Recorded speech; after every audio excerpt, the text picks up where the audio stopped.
कहानी की शुरुआत में हमें एक अंधेरा जंगल दिखाया जाता है जहां एक लड़का किसी से डरकर भाग रहा था। सीन कट होता है और हमें उसी जंगल के बीच से गुजरती हुई एक सड़क पर एक रेड कलर की बस नजर आती है। थोड़ा आगे जाने पर इस बस को एक पेड़ की वजह से रास्ता बंद मिलता है, इसलिए बस एक दूसरे रास्ते पर चली जाती है बिना ये जाने कि आगे खतरा भी हो सकता है। वहाँ हमें कुछ स्केलेटन भी नजर आते हैं। जैसे जैसे बस आगे बढ़ती है सारे पेड़ खत्म हो जाते हैं। अचानक एक खौफनाक धुंध ने चारों तरफ से बस को घेर लिया। बस में बैठे बच्चे डर के मारे बाहर सड़क की ओर देखने लगे क्योंकि अचानक ड्राइवर को बस रोकनी पड़ी। उसने नीचे उतरकर देखा तो सामने एक मरा हुआ हिरन पड़ा था। जैसे ही उसने हिरन को हटाया और पीछे मुड़कर देखा वह एकदम से चौंक गया। अगले ही पल जब वह बस में दोबारा चढ़ा तो हमने देखा कि उसके पीछे एक आदमी था जिसने बस ड्राइवर को गन पॉइंट पर ले लिया था। वह आदमी बच्चों को धमकाता है और उन्हें अपनी सीट पर बैठने को कहता है। सभी बच्चे उसकी बात मान लेते हैं। तभी एक लड़के को याद आता है कि उसने न्यूज में इस आदमी के बारे में पढ़ा था। वह एक सीरियल किलर था जो कुछ दिन पहले ही जेल से भागा था।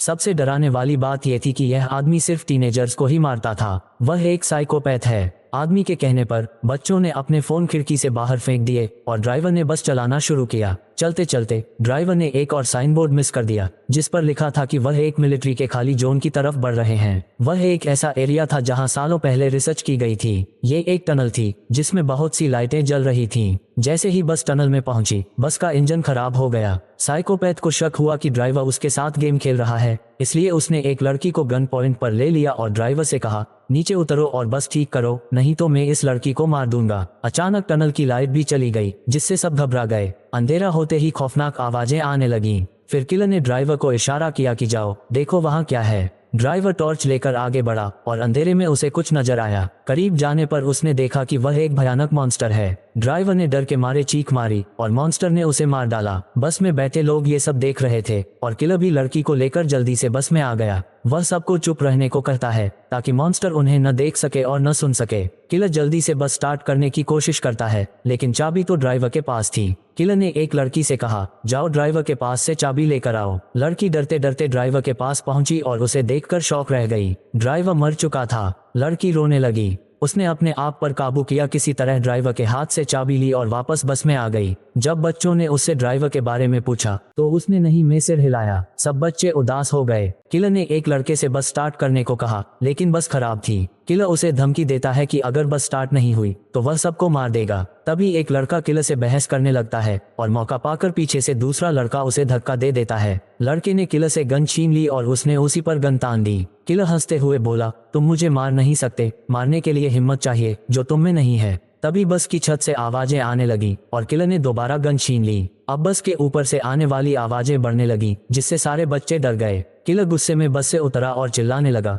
जो भी हो अंधेरे से बाहर निकलो और मेरा सामना करो। तभी उसकी आवाज बंद हो गई। उसके चेहरे पर अजीब खौफ से भरी मुस्कान आई और अचानक किसी ने उस पर हमला कर दिया। मॉन्स्टर ने उसका सिर धड़ से अलग कर दिया था। बस के अंदर से बच्चे ये सब देखकर शॉक रह गए। मॉन्स्टर के एक हाथ में किलर का सिर था और उसके बड़े बड़े टेंटाकल्स थे जो उसने इस आदमी के सिर के अंदर घुसाए हुए थे। अब बच्चों को समझ नहीं आ रहा था कि वे क्या करें। उन्होंने बस के अंदर ही रहने का फैसला किया जब तक कि उन्हें बस के बाहर से अजीब आवाजें सुनाई देने लगी। दरवाजा कड़कड़ाते हुए खुला और उन्होंने बस की सीट के ऊपर मॉन्स्टर के बड़े बड़े हाथ देखते हैं। इतने में मॉन्स्टर बस के अंदर आ चुका था। तभी सब घबराकर बस के पिछले दरवाजे की तरफ भागे लेकिन दरवाजा नहीं खुला। उनके हाथ में टॉर्च थी जिसका मुंह गलती से मॉन्स्टर की तरफ हो गया। उन्होंने देखा कि मॉन्स्टर लाइट से डर रहा है। इस बात का फायदा उठाते हुए उन्होंने मॉन्स्टर को लाइट से दूर करा। इतने में उनकी बस का दरवाजा भी खुल गया और वे लोग बस से उतर गए। लाइट को मॉन्स्टर की तरफ करते हुए वे लोग आगे भागते रहे और एक बंकर के अंदर पहुंच गए।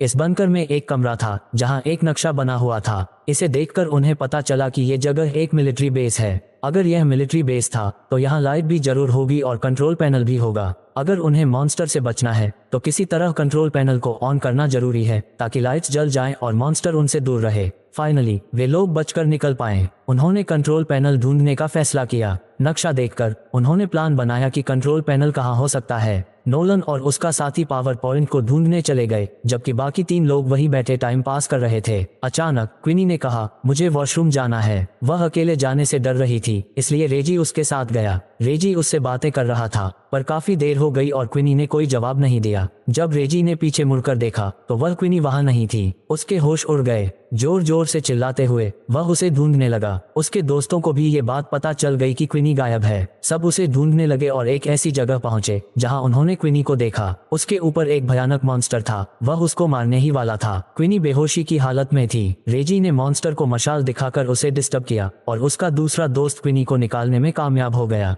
क्विनी और वह दोनों भागने लगे, ये सोचकर कि रेजी उनके पीछे ही है। लेकिन रेजी के हाथ से मशाल गिर गई और वह पानी में डूब गई। मॉन्स्टर ने उस पर हमला कर दिया। उसके मुंह से अजीब चीजें निकलकर रेजी के मुंह पर गिरने लगीं। जब क्विनी और उसके दोस्त ने रेजी को देखा तो वे चौंक गए। वे कुछ कर भी नहीं सकते थे। लेकिन तभी अचानक वहां लाइट आ गई और मॉन्स्टर डरकर रेजी को छोड़कर चला गया। वे समझ गए कि उनके दोस्तों को जनरेटर मिल गया है। नोलन और उसका साथी, जिन्होंने जनरेटर चालू किया था, पास के एक कमरे में पहुंचे जहां एक डेड बॉडी पड़ी थी। साथ ही बहुत सारी तस्वीरें और नोट्स थे जिनमें उस मॉन्स्टर की जानकारी थी। ऐसा लग रहा था कि किसी ने मॉन्स्टर पर काफी रिसर्च की थी। हालांकि उनका मकसद ये पढ़ना नहीं था, बल्कि वहां से जल्दी निकलना था। वे जैसे ही पीछे मुड़े, उन्होंने दूर एक अजीब साया देखा। वे डर गए, सोच रहे थे कि कहीं वह मॉन्स्टर तो नहीं, पर वह कोई मॉन्स्टर नहीं था, बल्कि उनके तीनों साथी थे। इन्हें देखकर वे खुशी से उनकी तरफ दौड़ पड़े। लेकिन ये खुशी सिर्फ एक पल की थी, क्योंकि अगले ही पल उन्होंने देखा कि क्विनी की गर्दन पर एक गहरा जख्म था जिससे खून निकल रहा था।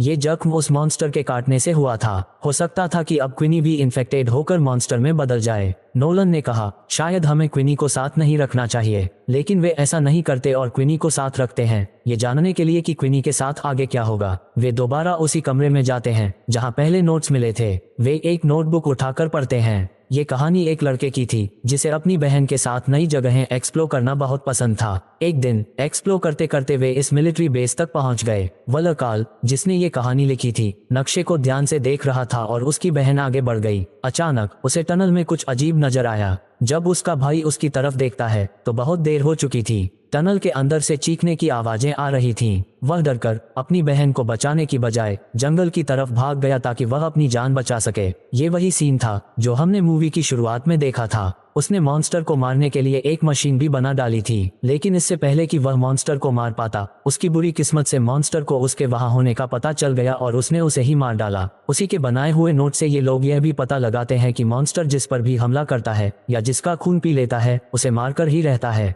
अब क्विनी पर बहुत बड़ा खतरा था। ये लोग कहते हैं, क्विनी को बचाने के लिए हम लड़ेंगे। उस आदमी ने जो काम शुरू किया था उसे हम पूरा करेंगे। उसकी मशीन को हम पूरा करेंगे और उस मॉन्स्टर को मार देंगे। लेकिन क्विनी कहती है, नहीं, मेरी वजह से कोई अपनी जान खतरे में नहीं डालेगा। उसके सारे दोस्त बहुत अच्छे थे। उन्होंने कहा, नहीं, हम सब यहाँ से जिंदा निकलेंगे। ये सोचकर सभी ने एक दूसरे को गले लगाया और अपने प्लान पर काम करना शुरू कर दिया। कुछ देर की मेहनत के बाद वे उस आदमी की बनाई मशीन को पूरा कर लेते हैं जो अब पूरी तरह से काम कर रही थी। ये देखकर सभी बहुत खुश हुए, लेकिन असली काम अभी बाकी था। उस मॉन्स्टर को मशीन के सामने कैसे लाएं? इसके लिए वे एक जाल बनाते हैं। क्विनी के खून में भीगे हुए कपड़े एक खाली जगह पर रख देते हैं ताकि मॉन्स्टर उसकी गंध सूंघकर वहां आ जाए। थोड़ी दूरी पर क्विनी भी खड़ी थी ताकि मॉन्स्टर सही जगह पर आए और वे लाइट जलाकर उसे मार सकें। उनके प्लान के मुताबिक मॉन्स्टर वहां आया भी। उसने कपड़े उठाए, लेकिन वह क्विनी नहीं थी। मॉन्स्टर यह समझ गया था। ठीक उसी समय नोलन को ट्रिगर दबाना था, लेकिन बदकिस्मती से ट्रिगर फंस गया। इस बीच मॉन्स्टर क्विनी को ढूंढते हुए उसकी तरफ बढ़ गया। इसके पहले कि मॉन्स्टर क्विनी पर हमला करता, ठीक समय पर उन्होंने मशीन का ट्रिगर ऑन कर दिया। बहुत सारी लाइट मॉन्स्टर पर पड़ने से उसने क्विनी को छोड़ दिया। क्विनी और उसके साथी तेजी से भागकर टनल से बाहर निकल आए। यहाँ एक साथी ने तेजी से मॉन्स्टर के पेट में छुरा भोंक दिया, लेकिन उनकी बदकिस्मती थी कि इससे मॉन्स्टर पर कोई असर नहीं हुआ। अब उनके पास बस एक ही रास्ता था, अपनी जान बचाकर भागे। मशालें हाथ में लिए वे बाहर की तरफ भागने लगे, लेकिन मॉन्स्टर उनके पीछे पीछे था। वो दोनों लड़कियां टनल से बाहर निकल चुकी थीं। टनल से बाहर निकलते ही उन्होंने चैन की सांस ली और पीछे देखा, लेकिन उनके दोस्त अभी तक नहीं आए थे। अब उनके सामने मॉन्स्टर खड़ा था। डर से वे कांपने लगे, लेकिन मॉन्स्टर बाहर नहीं आया क्योंकि बाहर रोशनी थी। इतने में वे अपने तीनों दोस्तों को देखते हैं जो अब मॉन्स्टर के बहुत करीब आ गए थे। उन्होंने पीछे से मॉन्स्टर को आग लगा दी और टनल से बाहर निकल आए। मॉन्स्टर आग में जल गया और आखिरकार उनका प्लान सफल रहा। उन्होंने उस मॉन्स्टर को मार दिया। इन सब की जान बच गई थी। ना सिर्फ अपने लिए, बल्कि वहां आने वाले सभी लोगों के लिए भी खतरा खत्म कर दिया था। इसलिए वे बहुत खुश थे। कहानी के आखिरी सीन में ये बच्चे अपने ड्राइवर को याद करते हैं जिसने उनसे एक पहेली पूछी थी, ऐसी क्या चीज है जो हर मुसीबत से हमें बाहर निकाल देती है। उस समय तो उन्हें इसका जवाब नहीं मिला था, लेकिन अब वे समझ गए थे कि वह चीज हिम्मत है। ड्राइवर ने मरते वक्त भी उन्हें एक बड़ा सबक दिया था जो उनकी जिंदगी में बहुत काम आने वाला था। और इसी के साथ ये कहानी खत्म हो जाती है। आपको कहानी कैसी लगी कमेंट करके हमें जरूर बताएं। इसी तरह की मजेदार कहानियां देखने और सुनने के लिए हमारे द मूवी मिस्ट्री चैनल को सब्सक्राइब करें। Thanks for watching.